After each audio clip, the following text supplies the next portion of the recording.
ഞങ്ങളും ക്രൂശിക്കപ്പെട്ട ക്രിസ്തുവിനെ പ്രസംഗിക്കുന്നു. ദൈവ തിരുനാമത്തിൻ്റെ മഹത്വം ഉണ്ടാകട്ടെ. ഉൽപ്പത്തി പുസ്തകം 49 അധ്യായം 22 വാക്യം മുതൽ ഞാൻ നിങ്ങളെ വായിച്ച് കേൾപ്പിക്കാം. യോസേപ്പ് ഫലപ്രദമായ ഒരു വൃക്ഷം, നീരുറവിനരികെ ഫലപ്രദമായ ഒരു വൃക്ഷം തന്നെ. അതിൻ്റെ കൊമ്പുകൾ മതിലിന്മേൽ പടരുന്നു. വില്ലാളികൾ അവനെ വിഷമിപ്പിച്ചു. അവർ എയ്തു, അവനോട് പൊരുതു. അവൻ്റെ വില്ല് ഉറപ്പോടെ നിന്നു. അവൻ്റെ ഭുജം യാക്കോബിൻ വല്ലഭൻ്റെ കയ്യാൽ ബലപ്പെട്ടു. ഇസ്രായേലിൻ്റെ പാറയായ ഇടയൻ്റെ നാമത്താൽ തന്നെ. നിൻ പിതാവിൻ്റെ ദൈവത്താൽ അവൻ നിന്നെ സഹായിക്കും. സർവശക്തനാൽ തന്നെ. അവൻ മീതെ ആകാശത്തിൻ്റെ അനുഗ്രഹങ്ങളാലും താഴെ കിടക്കുന്ന ആഴത്തിൻ്റെ അനുഗ്രഹങ്ങളാലും മുലയുടെയും ഗർഭത്തിൻ്റെയും അനുഗ്രഹങ്ങളാലും നിന്നെ അനുഗ്രഹിക്കും. നിൻ പിതാവിൻ്റെ അനുഗ്രഹങ്ങൾ എൻ ജനകന്മാരുടെ അനുഗ്രഹങ്ങൾക്ക് മീതെ ശാശ്വത ഗിരികളുടെ അറ്റത്തോളം പ്രബലപ്പെട്ട് അവ യോസേപ്പിൻ്റെ തലയിലും തൻ്റെ സഹോദരന്മാരിൽ പ്രഭുവായവൻ്റെ നെറുകയിലും വരും. അപ്പനായ യാക്കോബ് തൻ്റെ ഓമനപുത്രനായ യൗസേപ്പിനെ അനുഗ്രഹിക്കുകയാണ്. അനുഗ്രഹം ചെയ്യാൻ തുടങ്ങുമ്പോൾ, അനുഗ്രഹം പകരാൻ തുടങ്ങുമ്പോൾ, അനുഗ്രഹത്തിൻ്റെ വചസ്സുകൾ നാവിലൂടെ ഉതിർന്നു വീഴുമ്പോൾ അപ്പൻ വാചാലനാവുകയാണ്. അപ്പൻ വാക്കുകൾക്ക് പഞ്ഞമില്ലാതെ സമൃദ്ധിയായി മകനെ അനുഗ്രഹിക്കുകയാണ്. പ്രിയപ്പെട്ടവരെ, മാതാപിതാക്കളുടെ അനുഗ്രഹം വാങ്ങുന്നത് നല്ലതാണ്. അപ്പൻ്റെയും അമ്മയുടെയും അനുഗ്രഹം നാം ഭൂമിയിൽ വെച്ച് തന്നെ സമ്പാദിക്കുന്നത് വലിയ ഭാഗ്യമാണ്. മാതാപിതാക്കളെ അനുസരിക്കുക, മാതാപിതാക്കളുടെ ഉള്ളം തണുപ്പിക്കുക, മാതാപിതാക്കളുടെ ഹൃദയങ്ങൾക്ക് ശാന്തി നൽകുക, അവരുടെ ഉള്ളത്തിൽ അല്പം പോലും വേദന വരാതെ നമ്മളെ തന്നെ സൂക്ഷിക്കുക, അത് നമുക്ക് അനുഗ്രഹമാണ്. യൗസേപ്പിനോട് പറയുന്നു, യൗസേപ്പിന് നിൻ്റെ പിതാവിൻ്റെ അനുഗ്രഹങ്ങളുണ്ട് എന്ന് പറയുന്നു. മകനെ, നിൻ്റെ പിതാവായ എൻ്റെ അനുഗ്രഹങ്ങൾ നിനക്കുണ്ട് എന്ന് പറയുന്നു. മാത്രമല്ല, നിൻ പിതാവിൻ്റെ അനുഗ്രഹങ്ങൾ എൻ ജനകന്മാരുടെ അനുഗ്രഹങ്ങൾക്ക് മീതെ ശാശ്വത ഗിരികളുടെ അറ്റത്തോളം പ്രബലപ്പെട്ട് അവ യോസേപ്പിൻ്റെ തലയിലും തൻ്റെ സഹോദരന്മാരിൽ പ്രഭുവായവൻ്റെ നെറുകയിലും വരും. മകനെ, എൻ്റെ അനുഗ്രഹങ്ങൾ നിൻ്റെ മേലുണ്ട്, എൻ്റെ പിതാക്കന്മാരുടെ അനുഗ്രഹങ്ങൾ നിൻ്റെ മേലുണ്ട്, എൻ ജനകന്മാരുടെ അനുഗ്രഹങ്ങൾ നിൻ്റെ തലമേലുണ്ട്. എൻ്റെ അനുഗ്രഹങ്ങളും എൻ്റെ പിതാക്കന്മാരുടെ അനുഗ്രഹങ്ങളും നിൻ്റെ നെറുകയിലുണ്ട്. ഇതാ എൻ്റെ അനുഗ്രഹങ്ങൾ നിൻ്റെ മൂർധാവിൽ പകരുകയാണ്, നിൻ്റെ ശിരസിലേക്ക് ഒഴുകുകയാണ്, നിൻ്റെ നെറുകയിൽ പതിക്കുകയാണ്. പ്രിയപ്പെട്ടവരെ, മരിക്കാറായി കിടക്കുന്ന യാക്കോബ്, മരണാസന്നനായി കിടക്കുന്ന യാക്കോബ്, ഗോത്രത്തലവനായ ഗോത്രപിതാക്കന്മാരുടെ അപ്പനായ യാക്കോബ് തൻ്റെ പ്രിയമകനായ യോസേപ്പിനെ അനുഗ്രഹിച്ചുകൊണ്ട് പറയുന്ന വാക്കുകളിൽ തുടിച്ചു നിൽക്കുന്ന സ്നേഹവും ദൈവാനുഗ്രഹത്തിൻ്റെ പ്രകർഷവും നാം കാണുമ്പോൾ ദൈവത്തെ നാം മഹത്വപ്പെടുത്തും. സ്നേഹിതരെ, നമ്മുടെ ജീവിതത്തിൽ ദൈവത്തിൻ്റെ അനുഗ്രഹം വേണം, പിതാക്കന്മാരുടെ അനുഗ്രഹം വേണം, നമ്മുടെ മാതാപിതാക്കളുടെ അനുഗ്രഹം വേണം, ജനകന്മാരുടെ അനുഗ്രഹം വേണം, പൂർവികരുടെ അനുഗ്രഹം വേണം. നമ്മുടെ ഓരോരുത്തരുടെയും ജീവിതത്തിൽ ദൈവിക അനുഗ്രഹങ്ങൾ ലഭിക്കുന്നതോടൊപ്പം നമ്മുടെ പ്രിയപ്പെട്ട മാതാപിതാക്കന്മാരുടെയും പ്രപിതാമഹന്മാരുടെയും പിതാമഹന്മാരുടെയും അനുഗ്രഹം നാം നേടുക, അതൊരു മഹാഭാഗ്യമാണ്. നാം ഇവിടെ കാണുന്നു, യൗസേപ്പിൻ്റെ തലയിൽ അനുഗ്രഹം വരുന്നു എന്ന് പറഞ്ഞിട്ട് അപ്പനായ യാക്കോബ് പറയുകയാണ്, മോനെ, നിനക്ക് ഞാനൊരു പുതിയ പേര് തരികയാണ്. എന്താണ് പേര്? തൻ്റെ സഹോദരന്മാരിൽ പ്രഭുവായി തൻ്റെ മകനെ അപ്പൻ കാണുകയാണ്. അപ്പൻ്റെ മുഖപക്ഷമാണോ അത്? അപ്പന് പക്ഷഭേദമുണ്ടോ? ഇല്ല. ഒരു ഭക്തനായ പിതാവിന് പക്ഷഭേദം ഉണ്ടാവുകയില്ല. ദൈവവൈതലായ ഒരു പുരുഷന് തൻ്റെ മക്കളെക്കുറിച്ച് പക്ഷഭേദത്തോടെ ചിന്തിക്കാൻ സാധ്യമല്ല. പക്ഷഭേദം ഉണ്ടെങ്കിൽ, മുഖപക്ഷം ഉണ്ടെങ്കിൽ, മക്കളെക്കുറിച്ച് മുഖപക്ഷത്തോടെ ചിന്തിക്കുമെങ്കിൽ ആ പിതാവിൽ അതൊരു പാപമായിരിക്കും. അനുഗ്രഹീതനായ ഒരു പിതാവ് പാപത്തിനിടം കൊടുക്കുകയില്ലല്ലോ. ഇവിടെ യൗസേപ്പിനെ തൻ്റെ സഹോദരന്മാരിൽ പ്രഭുവായി അപ്പൻ അനുഗ്രഹിക്കുകയാണ്. എന്താണ് കാരണം? അപ്പൻ സ്വർഗത്തിലെ ദൈവം കാണുന്ന കാര്യം മകനെ അറിയിക്കുകയാണ്. സ്വർഗത്തിലെ ദൈവം അവിടെ നിന്നാണ് വിധിക്കുന്നത്, അവിടെ നിന്നാണ് നിർണയിക്കുന്നത്, അവിടെ നിന്നാണ് വിധി കൽപ്പിക്കുന്നത്, അവിടെ നിന്നാണ് ഭാവി കാണുന്നത്, അവിടെ നിന്നാണ് അനുഗ്രഹിക്കുന്നത്. എല്ലാ അനുഗ്രഹങ്ങളും നല്ല ദാനവും സ്വർഗീയ പിതാവിങ്കിൽ നിന്ന്, നന്മകളുടെ വിളനിലമായ സ്വർഗീയ പിതാവിൽ നിന്ന് വരുന്നു എന്ന് വേദപുസ്തകം പറയുന്നുണ്ട്, ഈ തിരുവെഴുത്ത് അനുശാസിക്കുന്നുണ്ട്. പ്രിയപ്പെട്ടവരെ, സ്വർഗീയ പിതാവിൻ്റെ അനുഗ്രഹങ്ങൾ, ദൈവത്തിൻ്റെ അനുഗ്രഹങ്ങൾ. എനിക്ക് ഈ വാക്കുകളെ പറയുമ്പോൾ നിങ്ങളോട് വളരെ എളിയ ഒരു അപേക്ഷയുണ്ട്. നിങ്ങളുടെ ജീവിതത്തിലേക്ക് ഇപ്പോൾ നിങ്ങൾ ദയവായും തിരിഞ്ഞു നോക്കണം. ഇതുവരെയും അപ്പൻ്റെയും അമ്മയുടെയും അനുഗ്രഹം നിങ്ങൾ പ്രാപിച്ചിട്ടുണ്ടോ? ദൈവത്തിൻ്റെ അനുഗ്രഹം നിങ്ങൾ പ്രാപിച്ചിട്ടുണ്ടോ? ഇല്ലെങ്കിൽ പ്രിയപ്പെട്ടവരെ, നിങ്ങൾ തളരരുത്, നിരാശപ്പെടരുത്. ഈ നിമിഷം നിങ്ങളതിനായി നിങ്ങളെ തന്നെ സമർപ്പിക്കുക. കർത്താവേ, എൻ്റെ ജീവിതത്തിൽ കഴിഞ്ഞ കാലങ്ങൾ പാഴായിപ്പോയി. എൻ്റെ ദൈവമേ, എനിക്ക് തിരുത്താൻ വയ്യ. ഇനി എനിക്ക് മാറ്റം വരുത്താൻ അവസരം നഷ്ടപ്പെട്ടു. എൻ്റെ അപ്പൻ എന്നെ വിട്ടുപോയി, എൻ്റെ അമ്മ എന്നെ വിട്ട് മരണം വഴിയായി അപ്പുറം ലോകത്തേക്ക് കടന്നുപോയി. പിതാവേ, സ്വർഗീയ പിതാവേ, എൻ്റെ കഴിഞ്ഞ കാലത്തെ പാപങ്ങൾ, എൻ്റെ കടങ്ങൾ എൻ്റെ മേൽ ഓർക്കല്ലേ. എൻ്റെ മാതാപിതാക്കളെ ദുഃഖിപ്പിച്ചത് എൻ്റെ മേൽ കണക്കിടല്ലേ. എൻ്റെ അപ്പൻ്റെ ഹൃദയത്തെ നൊമ്പരപ്പെടുത്തിയത്, അമ്മയുടെ ഹൃദയത്തെ വേദനപ്പെടുത്തിയത്, എൻ്റെ കർത്താവേ, അവരുടെ ഹൃദയത്തിൽ മുറിവുണ്ടായത് എൻ്റെ മേൽ കണക്കിടല്ലേ. നാഥ, ഇന്ന് ഞാൻ എൻ്റെ സന്നിധിയിൽ എന്നെ തന്നെ സമർപ്പിച്ചുകൊണ്ട് ഈ നിമിഷം മുതൽ ഒരു പുതിയ ജീവിതം നയിക്കുമെന്ന് ഞാൻ നിന്നോട് വാക്ക് പറയുകയാണ്. ദൈവസന്നിധിയിൽ നിങ്ങൾ, ദൈവത്തിൻ്റെ സന്നിധാനത്തിങ്കൽ നിങ്ങൾ ഇപ്പോൾ വ്യക്തമായ ഒരു തീരുമാനമെടുക്കുകയും നിങ്ങളുടെ ജീവിതത്തിലെ പാകപ്പിഴകളെ തിരുത്തിക്കൊണ്ട് ഒരു പുതിയ തീരുമാനം കുറിക്കുകയും ചെയ്യുക. കർത്താവേ, ഇന്നു മുതൽ ജീവനുള്ള ദൈവത്തെ സ്നേഹിച്ചും ദൈവത്തെ ആരാധിച്ചും ദൈവത്തിൻ്റെ ഉള്ളം തണുപ്പിച്ചും മാതാപിതാക്കളെ ഹൃദയത്തിൽ ആശ്വാസം നൽകിയും ഞാൻ ഇന്നു മുതൽ ഒരു പുതിയ ജീവിതം നയിക്കുമെന്ന് നിങ്ങൾ ദൈവത്തോട് പറയുക. സ്നേഹിതരെ, അനുഗ്രഹം നിങ്ങളുടെ തലമേൽ സമൃദ്ധിയായി പകരും. ഇനിയും അനുഗ്രഹം നിങ്ങൾക്ക് ലഭിക്കും. എൻ്റെ അനുഗ്രഹങ്ങൾ നഷ്ടപ്പെടുത്തിയല്ലോ എന്ന് പറഞ്ഞ് ആരും നിരാശപ്പെടേണ്ട. നിങ്ങളുടെ ജീവിതത്തിൽ അനുഗ്രഹത്തിൻ്റെ സമൃദ്ധി നിങ്ങൾക്ക് മടങ്ങി വരും. അനുഗ്രഹത്തിൻ്റെ വലിയ കുത്തൊഴുക്ക് നിങ്ങൾക്ക് ലഭിക്കും. അനുഗ്രഹത്തിൻ്റെ ആ നിറപടിയായ സ്വർഗീയ പ്രവാഹത്തിൻ്റെ ആ കുളിർമയിൽ നിങ്ങൾക്ക് ആശ്വാസം കണ്ടെത്താൻ കഴിയും. എന്തോ ഒരു മഹാഭാഗ്യമാണ് പ്രിയരെ. യാക്കോബ് യൗസേപ്പിനെ അനുഗ്രഹിക്കുകയാണ്. യൗസേപ്പ് ഫലപ്രദമായ ഒരു വൃക്ഷം, നീരുറവിനരികെ ഫലപ്രദമായ ഒരു വൃക്ഷം തന്നെ. അതിൻ്റെ കൊമ്പുകൾ മതിലിന്മേൽ പടരുന്നു എന്നാണ് യാക്കോബിനെ അപ്പൻ അനുഗ്രഹിക്കുന്നത്. ദാവീദ് രാജാവ് സങ്കീർത്തനം എഴുതുമ്പോൾ 1-ാമത്തെ സങ്കീർത്തനത്തിൽ ദാവീദ് രാജാവ് പറയുന്നുണ്ട്. എന്താണ് പറയുന്നത്? യഹോവയുടെ ന്യായപ്രമാണത്തിൽ സന്തോഷിച്ച് അവൻ്റെ ന്യായപ്രമാണത്തെ രാപ്പകൽ ധ്യാനിക്കുന്നവൻ ഭാഗ്യവാൻ. അവൻ ആറ്റരികത്ത് നട്ടിരിക്കുന്നതും തക്ക കാലത്ത് ഫലം കായ്ക്കുന്നതും ഇലവാടാത്തതുമായ വൃക്ഷം പോലെ ഇരിക്കും. അവൻ ചെയ്യുന്നതൊക്കെയും സാധിക്കും. ആരാണ് ആറ്റരികത്ത് നട്ടിരിക്കുന്ന ഫലപ്രദമായ ഇലവാടാത്ത വൃക്ഷം പോലെ ഇരിക്കുന്നത്? ദുഷ്ടന്മാരുടെ ആലോചന പ്രകാരം നടക്കാതെയും പാപികളുടെ വഴിയിൽ നിൽക്കാതെയും പരിഹാസികളുടെ ഇരിപ്പിടത്തിൽ ഇരിക്കാതെയും യഹോവയുടെ ന്യായപ്രമാണത്തിൽ സന്തോഷിച്ച് അവൻ്റെ ന്യായപ്രമാണത്തെ രാപ്പകൽ ധ്യാനിക്കുന്നവൻ ഭാഗ്യവാൻ. ആരാണത്? അവൻ്റെ നടപ്പ് ദുഷ്ടന്മാരുടെ ആലോചന പ്രകാരമല്ല. നടപ്പിൽ ക്രമമുണ്ട്, നടപ്പിൽ ശ്രദ്ധയുണ്ട്, നടപ്പിൽ സൂക്ഷ്മതയുണ്ട്, നടപ്പിൽ പാകപ്പഴ പറ്റുന്നില്ല, ദുഷ്ടന്മാരുടെ ആലോചന പ്രകാരം നടക്കുന്നില്ല. ഇനി നിൽപ്പെങ്ങനെയാണ്? പാപികളുടെ വഴിയിൽ നിൽക്കുന്നില്ല. ഇരിപ്പെങ്ങനെയാണ്? പരിഹാസികളുടെ ഇരിപ്പിടത്തിൽ ഇരിക്കുന്നില്ല. പിന്നെ എന്തിലാണ് സന്തോഷം? യഹോവയുടെ ന്യായപ്രമാണത്തിലാണ് സന്തോഷം. പിന്നെ എന്താണ് ധ്യാനിക്കുന്നത്? ദൈവത്തിൻ്റെ ന്യായപ്രമാണത്തെ രാപ്പകൽ ധ്യാനിക്കും. അതുകൊണ്ട് അവൻ ഭാഗ്യവാനാകും. അവന് കിട്ടുന്ന അനുഗ്രഹം എന്താണ്? അവൻ ആറ്റരികത്ത് നട്ടിരിക്കുന്നതും തക്ക കാലത്ത് ഫലം കായ്ക്കുന്നതും ഇലവാടാത്തതുമായ വൃക്ഷം പോലെ ഇരിക്കും. അവൻ ചെയ്യുന്നതൊക്കെയും സാധിക്കും. എന്തോ ഒരു അനുഗ്രഹമാണ് പ്രിയരെ ഈ ഭാഗ്യകരമായ അനുഭവം.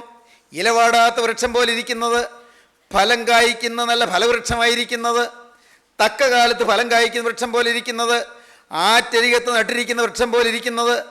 ആ ഭാഗ്യമാണ് യൗസേപ്പിന് ലഭിച്ചത്. യിരെമ്യാ പ്രവാചകൻ പറയുമ്പോൾ അത് ഒരു പടി കൂടി കടന്നു പറയും. യിരെമ്യാ പ്രവാചകന്റെ പുസ്തകം 17-ാം അധ്യായം 5-ാം വാക്യം മുതൽ നമുക്ക് വായിക്കാം. യഹോവ ഇപ്രകാരം അരുളി ചെയ്യുന്നു, മനുഷ്യനിൽ ആശ്രയിച്ച് ജഡത്തെ തൻ്റെ ഭുജമാക്കി ഹൃദയം കൊണ്ട് യഹോവയെ വിട്ടുമാറുന്ന മനുഷ്യൻ ശപിക്കപ്പെട്ട. ദൈവത്തെ വിട്ടുമാറുന്നവൻ അനുഗ്രഹമില്ല, അവന് ശാപമാണ്. അവൻ മരുഭൂമിയിലെ ചൂരച്ചെടി പോലെയാകും.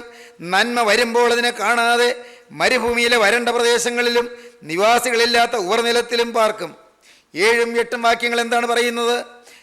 യഹോവയിൽ ആശ്രയിക്കുകയും യഹോവ തന്നെ ആശ്രയമായിരിക്കുകയും ചെയ്യുന്ന മനുഷ്യൻ ഭാഗ്യവാൻ. യഹോവയിൽ ആശ്രയിക്കുകയും യഹോവ തന്നെ ആശ്രയമായിരിക്കുകയും ചെയ്യുന്ന മനുഷ്യൻ ഭാഗ്യവാൻ. അവൻ വെള്ളത്തിനരികെ നട്ടിരിക്കുന്നതും ആറ്റരികെ വേരൂന്നിയിരിക്കുന്നതുമായ വൃക്ഷം പോലെയാകും. അവൻ വെള്ളത്തിനരികെ നട്ടിരിക്കുന്നതും ആറ്റരികെ വേരൂന്നിയിരിക്കുന്നതുമായ വൃക്ഷം പോലെയാകും. ഉഷ്ണം തട്ടുമ്പോൾ അത് പേടിക്കുകയില്ല, അതിൻ്റെ ഇല പച്ചയായിരിക്കും. വരൾച്ചയുള്ള കാലത്തും വാട്ടം തട്ടാതെ ഫലം കായ്ച്ചു കൊണ്ടിരിക്കും. എന്തനുഗ്രഹീതമായ അവസ്ഥ! വരൾച്ചയുടെ കാലത്തും വാട്ടം തട്ടുകയില്ല. കാരണം അത് നദീതീരത്താണ്, ആറ്റരികെ നട്ടിരിക്കുകയാണ്. അതിൻ്റെ വേരുകൾ ജലസമൃദ്ധിയിലേക്ക് പകർന്നു ചെല്ലുകയാണ്. അനുഗ്രഹ സമൃദ്ധി. സ്നേഹിതരെ, യൗസേപ്പിന് ഈ അനുഗ്രഹത്തിൻ്റെ സമൃദ്ധി അപ്പൻ വാഗ്ദാനം ചെയ്തു. യൗസേപ്പിൻ്റെ ഭാവിയെക്കുറിച്ച് അപ്പൻ അനുഗ്രഹിച്ച് പറയുന്നത് എന്താണ്? നിന്റെ പിതാവിൻ്റെ ദൈവത്താൽ അവൻ മീതെ ആകാശത്തിൻ്റെ അനുഗ്രഹങ്ങളാലും താഴെ കിടക്കുന്ന ആഴത്തിൻ്റെ അനുഗ്രഹങ്ങളാലും മുലയുടെയും ഗർഭത്തിൻ്റെയും അനുഗ്രഹങ്ങളാലും നിന്നെ അനുഗ്രഹിക്കും. നിനക്ക് സന്തതികളും സന്തതി പരമ്പരകളും ഉണ്ടാകും. അനുഗ്രഹീതരായ സന്തതി പരമ്പരകൾ നിന്നിലുണ്ടാകും. നിന്റെ തലമുറകൾ അനുഗ്രഹിക്കപ്പെടും. മകനെ, നീ മാത്രമല്ല, നിന്റെ തലമുറകൾ അനുഗ്രഹിക്കപ്പെടും. പ്രിയപ്പെട്ടവരെ, നിങ്ങൾ നിങ്ങളുടെ മക്കളെ ഓർത്ത് ആകുലപ്പെടാറില്ലേ? നിങ്ങളുടെ മക്കളുടെ സ്വഭാവ ദൂഷ്യം ഓർത്ത് നിങ്ങൾ വിതുമ്പാറില്ലേ? നിങ്ങളുടെ മക്കൾക്ക് ശ്രദ്ധയില്ലാതെ അവർ അല്പം പോലും ദൈവഭയമില്ലാതെ, അവർ സൂക്ഷ്മതയില്ലാതെ, അവർക്ക് ജാഗ്രതയില്ലാതെ അവർ അവരുടെ വിലയേറിയ ജീവിതം നഷ്ടപ്പെടുത്തുന്നല്ലോ എന്നോർത്ത് നിങ്ങളുടെ ഹൃദയം വേദനിക്കാറില്ലേ? നിങ്ങൾ കരയാറില്ലേ? അവർ എല്ലാം മുടിച്ചു കളയുന്നത് കാണുമ്പോൾ നിങ്ങൾക്ക് വിഷമം തോന്നാറില്ലേ?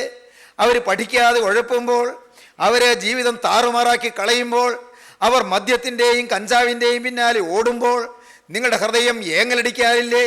നിങ്ങൾ നെടുവീർപ്പോടിരുന്ന് കരയാറില്ലേ? ഉണ്ട് സത്യം.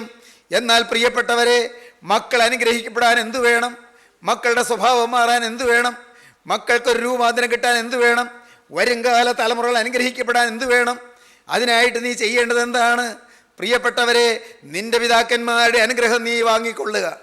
നിന്റെ പിതാക്കന്മാരുടെ ഉള്ളത്തെ നീ തണുപ്പിച്ചു കൊള്ളുക. നിന്റെ പൂർവ്വ പിതാക്കന്മാരെ നീ ആദരിച്ചു കൊള്ളുക. നിന്റെ അപ്പനെയും അമ്മയെയും നീ ആദരിച്ചു കൊള്ളുക. സ്വർഗീയ പിതാവിൻ്റെ അനുഗ്രഹം നിന്റെ തലമേൽ വാങ്ങിക്കൊള്ളുക. സ്വർഗീയ രാജാധിരാജൻ്റെ അനുഗ്രഹ സമൃദ്ധി നിന്റെ നെറുകയിൽ നീ ഏറ്റുവാങ്ങിക്കൊള്ളുക. സ്നേഹിതരെ, മക്കളും അനുഗ്രഹിക്കപ്പെടും. ദൈവത്തിൻ്റെ അനുഗ്രഹം കിട്ടിയാൽ അതിനതിരില്ല, അതിനതിർത്തിയില്ല. പ്രിയപ്പെട്ടവരെ, അതിനളവില്ല.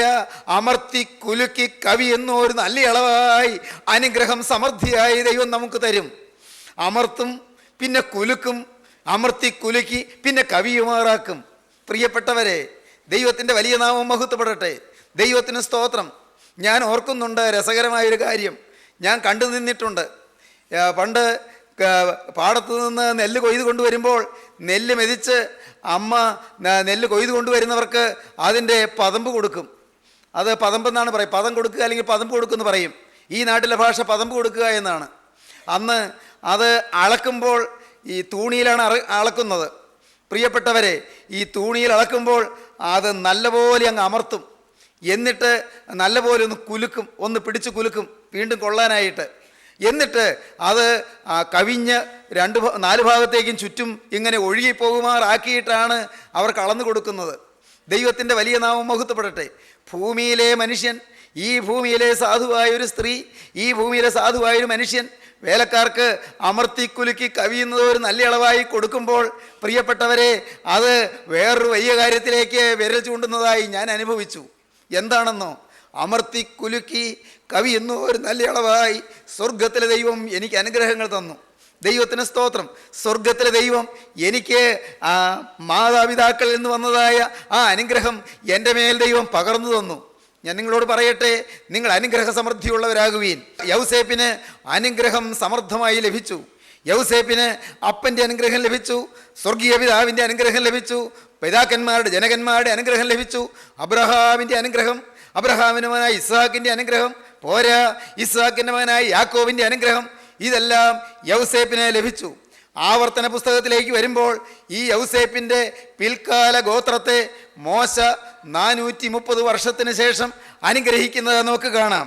ആവർത്തന പുസ്തകത്തിൽ യൗസേപ്പിൻ്റെ പിൽക്കാല തലമുറയെ, യൗസേപ്പിൻ്റെ മക്കളെ, യൗസേപ്പിൻ്റെ ഗോത്രത്തെ മോശ, പ്രവാചക ശ്രേഷ്ഠനായ മോശ അനുഗ്രഹിക്കുന്നു.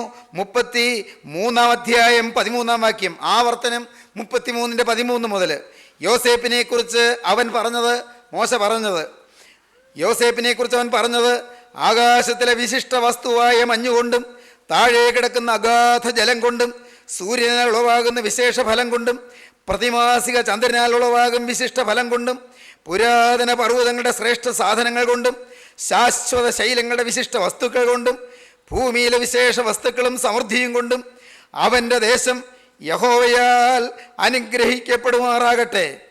മുൾപ്പടർപ്പിൽ വസിച്ചവൻ്റെ പ്രസാദം യോസേപ്പിൻ്റെ ശിരസിന്മേലും തൻ്റെ സഹോദരന്മാരിൽ പ്രഭുവായവൻ്റെ നെറുകമേലും വരുമാറാകട്ടെ.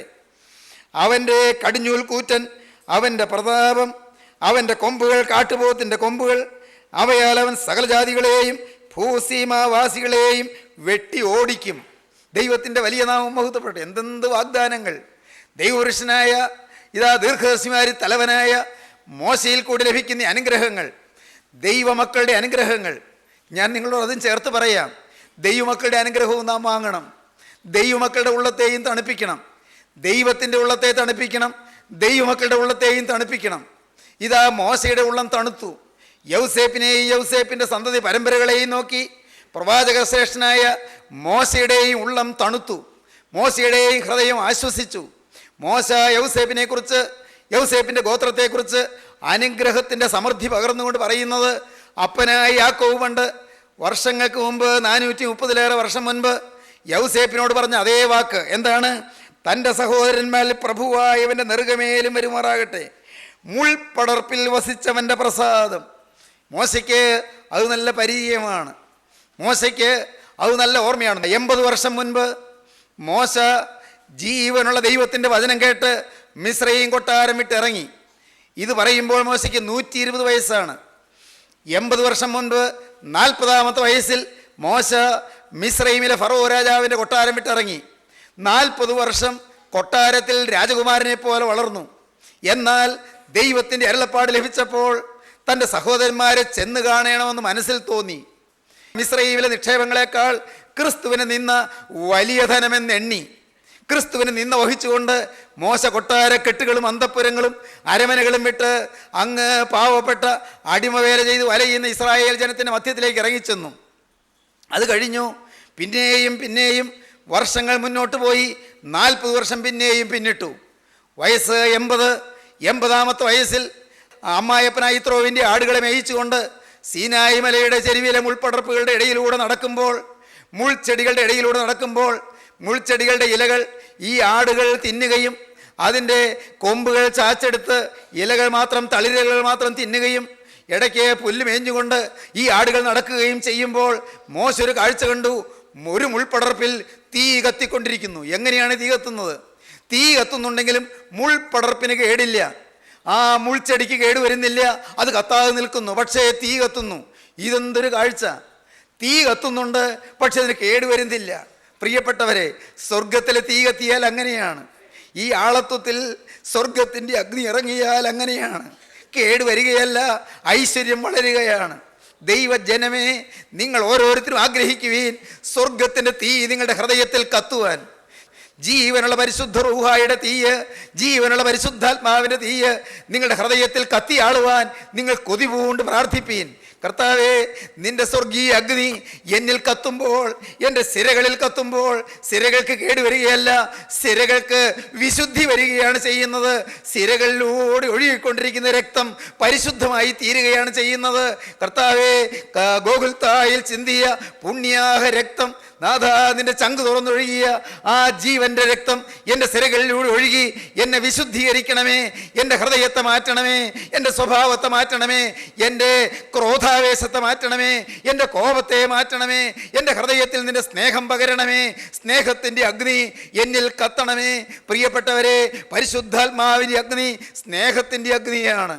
പരിശുദ്ധാത്മാവിൻ്റെ അഗ്നി സമാധാനത്തിൻ്റെ അഗ്നിയാണ്. പരിശുദ്ധാത്മാവിൻ്റെ അഗ്നി പാപത്തെ കത്തിച്ച് കളയുന്ന അഗ്നിയാണ്. പരിശുദ്ധാത്മാവിൻ്റെ അഗ്നി മനുഷ്യ ജീവിതത്തെ രൂപാന്തരപ്പെടുത്തുന്ന അഗ്നിയാണ്. പരിശുദ്ധാത്മാവിൻ്റെ അഗ്നി മനുഷ്യൻ്റെ ഹൃദയത്തിൽ ശാന്തി പകരുന്ന അഗ്നിയാണ്. പരിശുദ്ധാത്മാവിൻ്റെ അഗ്നി മനുഷ്യ ജീവിതത്തിൽ പ്രശാന്തി നിലയമാക്കി മനുഷ്യനെ രൂപാന്തരപ്പെടുത്തി വാർത്തെടുക്കുന്ന പുതുജീവൻ പകരുന്ന അഗ്നിയാണ് പരിശുദ്ധാത്മാവിൻ്റെ അഗ്നി.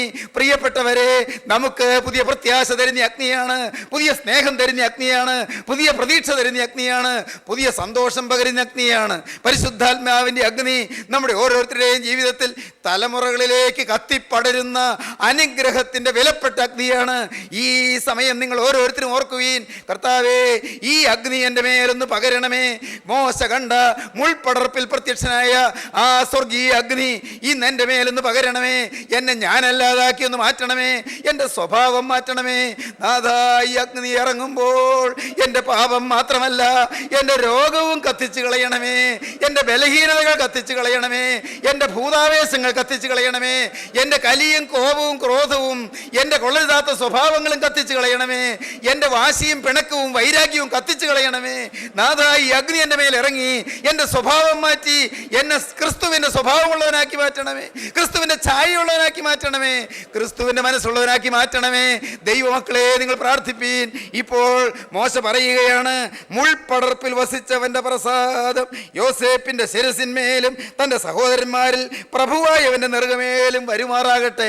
ദൈവത്തിന് സ്തോത്രം. എന്തോ ഒരു അനുഗ്രഹമാണ് വരുന്നത്. മുൾപടർപ്പിൽ വസിച്ചവന്റെ പ്രസാദം. ദൈവത്തിന് സ്തോത്രം. എൻ്റെ 80-ാമത്തെ വയസ്സിൽ മുൾപടർപ്പിൽ വസിക്കുന്നവനെ ഞാൻ നേരിട്ട് കണ്ടതാണെന്നാണ് മോശയുടെ ഓർമ്മ. മുൾപടർപ്പിൽ വസിക്കുന്നവനെ നേരിട്ട് ഞാൻ കണ്ടെത്തി. അങ്ങനെ മുൾപടർപ്പിൽ വസിക്കുന്നവൻ്റെ അവൻ്റെ പ്രസാദം എന്ത് എന്ന് ഞാൻ അറിഞ്ഞു. പിന്നെയുള്ള 40 കൊല്ലം അതിശയങ്ങളുടെ കൊല്ലങ്ങളായിരുന്നു. എൻ്റെ ജീവിതത്തിൽ 80-ാമത്തെ വയസ്സ് മുതൽ 120-ാമത്തെ വയസ്സ് വരെയുള്ള ഒടുവിലത്തെ 40 കൊല്ലം ഐശ്വര്യത്തിൻ്റെ കാലങ്ങളായിരുന്നു. 600,000 നയിക്കുന്നതിൻ്റെ കാലങ്ങളായിരുന്നു. മോശയ്ക്ക് ഓർക്കാൻ പ്രിയപ്പെട്ടവരെ, എന്തോ ഒരു അനുഗ്രഹമാണ്.